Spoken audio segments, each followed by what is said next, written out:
Today's topic, how did healthcare come about in the United States? The simple answer is, costs keep up with care.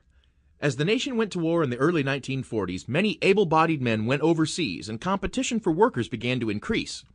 In order to lure new employees, American companies had to resort to new tactics, one of which was offering health insurance as part of a more attractive benefits package. That became the basis for today's system, where costs are spread across a large group of people and the healthy help pay for the sick. In the 1940s, the growing strength of the unions gave workers more bargaining power, and a tax-free, employer-sponsored health program became a common concession. In the 1950s, healthcare became even more sophisticated as a host of new medicines became available, including antibiotics to fight infection. Unfortunately, the cost of treatment continued to rise, and those without employer-based healthcare had to pay cash or not see a doctor at all.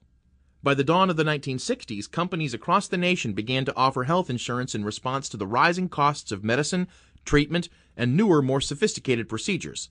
Also during this time, Medicare and Medicaid were implemented, allowing the elderly and poor some government-sponsored protection from rising costs.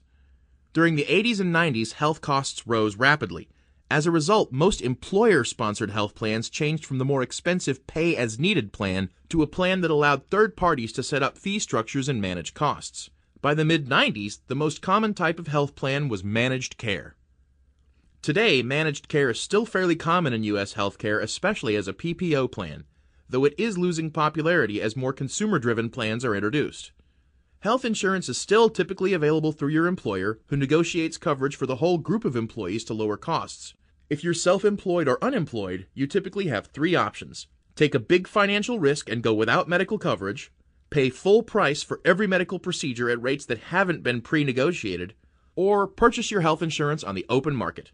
So to sum it up, health coverage came about as healthcare became more sophisticated and expensive, and you typically get it through your employer, on the private market, or through the government in the form of Medicare and Medicaid. So now you know.